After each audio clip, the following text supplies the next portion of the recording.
Hey, what's up, Coin Fam? Do you have a dime in your pocket or change jar worth $10,000? If you're not sure, you're going to want to watch this video.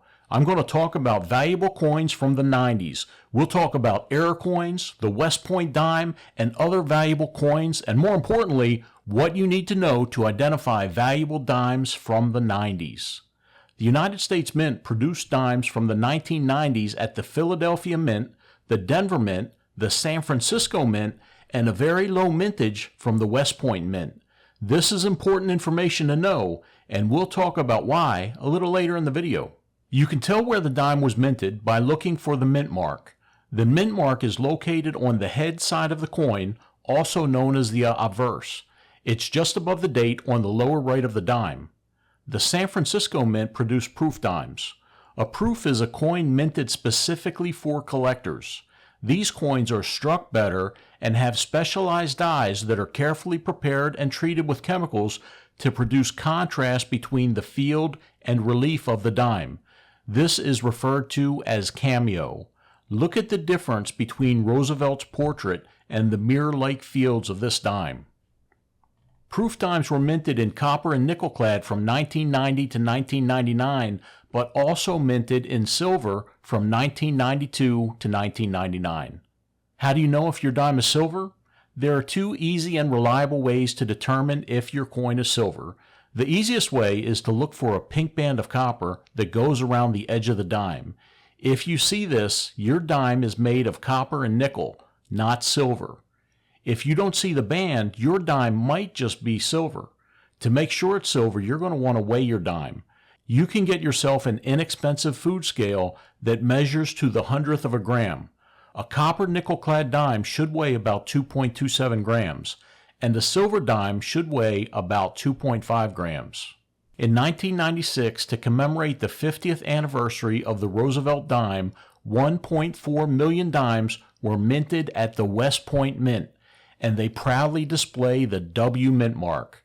These dimes can rarely be found in circulation because they were only minted as part of the 1996 uncirculated set. According to PCGS, the highest West Point dime graded was Mint State 69 and is valued at about $400. Here's a 1996 West Point dime that sold at auction for $411.24. An important factor in grading and pricing dimes has to do with the detail of the torch. This one was designated full torch. Full torch and full bands are grading designations to explain the quality and detail of the strike of the torch on the reverse of the dime. You may see FB for full bands on PCGS graded coins or FT for full torch on NGC graded dimes. Even though these designations are describing the same thing, there's a different standard applied to the designations by each grading company. PCGS's FB designation requires that the upper and lower bands on the torch are distinct and fully separated. The line between the bands must be full and unbroken. The NGC standard for FT is even more strict. It requires that the bands be distinct as well as the vertical lines of the torch. Here's a price chart from PCGS.com. You can see that prices of proof dimes for the 90s aren't very much. Don't get me wrong, I'll take a dime worth $5 any day of the week, but the prices in this chart are very consistent. When coins are sold at auction, the prices can go through the roof. Here's a 1999 San Francisco minted silver proof dime. It graded a perfect Mint State 70 deep cameo, and it sold at auction for $1,063.75. Take a look at the contrast between the mirror-like finish and the frosted look of the details of this beautiful dime. The majority of dimes produced in the 90s were minted at the Philadelphia and Denver mints. Prices are consistent for the most part, except for some of the FB designations listed for certain dimes. The way these prices differ is based on the rarity of the coin. The charts you see here are for Mint State dimes. Don't be discouraged though, it's not uncommon to find Mint State coins in circulation from time to time, and there are times when the relative of an everyday collector like you and me might unknowingly put someone's collection back into circulation. I've seen this a few times while coin roll hunting. Let's look at some of the sales for Clad dimes so you have an idea what makes the more expensive dimes valuable. Here's a 1994 Denver minted dime. This one was graded Mint State 68 on a scale from 1 to 70, and it has a full bands designation. You can see some of the bag marks from coins banging into it on the surface of the dime. Here's the reverse or back of the coin. The top bands look great, but it looks like the bottom band line is obscured by a scratch on the case. This Mint State 68 Clad dime sold for $1,680. Here's a 1999 Denver minted dime. It graded Mint State 69 with full bands, a nearly perfect grade. Note how well struck and blemish-free this dime is. It's really a great specimen, and take a look at the reverse. Look how well defined the bands are. The FB designation is well deserved on this one. This dime sold for $1,610. Here's a 1999 Denver minted obverse die cap. A die cap is when a coin gets stuck on the die and comes between the die and the next coin being struck. On the obverse, you can see the bottle cap effect around the edges of the coin.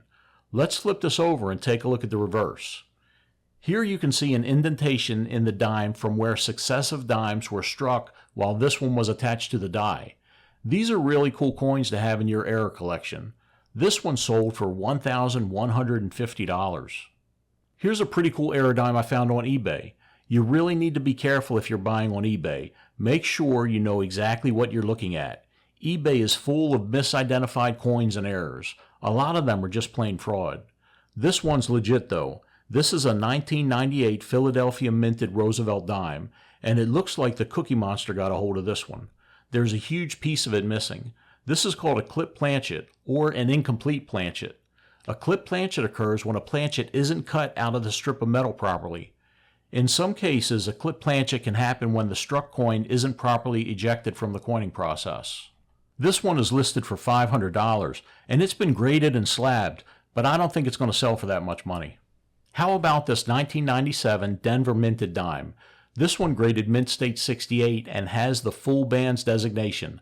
There's no doubt about how well struck the reverse of this dime is. This one sold at auction for $2,160. That's a lot of money for near-perfect dimes, but you can make money with error dimes if you're lucky enough and if you know what to look for. Here's another dime with a valuable error. This is a 1995 Roosevelt dime. I know it looks like a penny, but it's struck on a dime planchet, and the reverse is the reverse of a dime. It's difficult to know for sure whether an error like this occurred because of carelessness with mint policies related to changing out dies, or if this error was intentionally minted by a mint worker.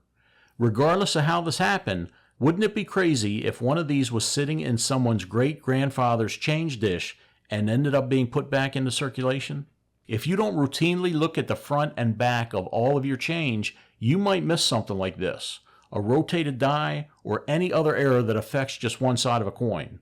I can't stress enough how important it is to look at both sides of your coins if you're looking for coin errors. This dime sold at auction in 2010 for almost $58,000.